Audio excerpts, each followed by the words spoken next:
So one thing that is different in Elm about versus classical JavaScript is how you handle state changes that come external to your application.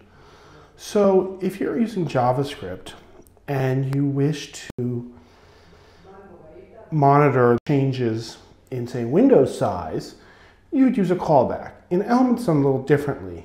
We don't use callbacks, we use subscriptions. The idea is the same, that you basically want to be notified whenever something happens, or certain types of things happen, but you're going to do it via the event loop and via well-defined types.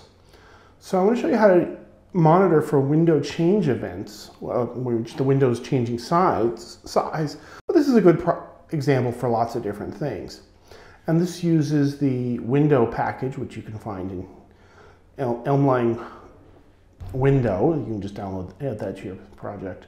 And let me show you how it works.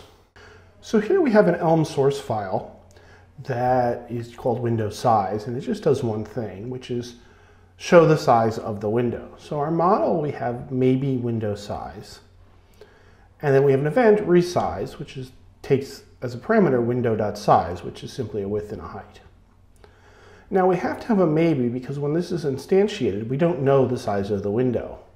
So we start with nothing, and then we also give it a task to perform where we give it the task is window size with the event being resize, and that will create an event that will resize it and give us the size. Then if you scroll down here, you'll see there's a function called subscriptions. We take the model, which we really ignore, put an underscore there, and we're going to use the window.resizes function from the window package, and again give it a resize event.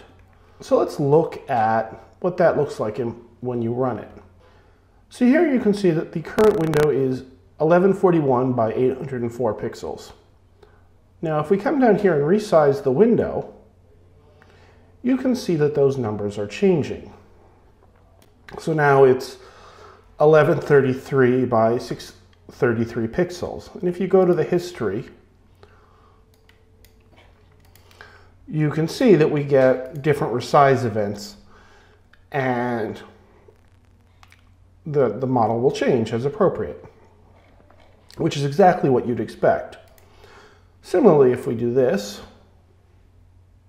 full screening does not initiate a resize. That's interesting. So now it's 1920 by 1006. And you can see that we can see that the size of the window is changing. And we get, every time it changes, we get a sequence of events. And again, that is done just through this subscription function, which just causes a bunch of events to happen, which go through our update function. I know in a real program, of course, you'd have many more possible messages. This one just has one, because it's only to illustrate a simple point. But that is how you do subscriptions in Elm. It's a fairly simple process and basically takes some external stream of data and maps it into a series of events.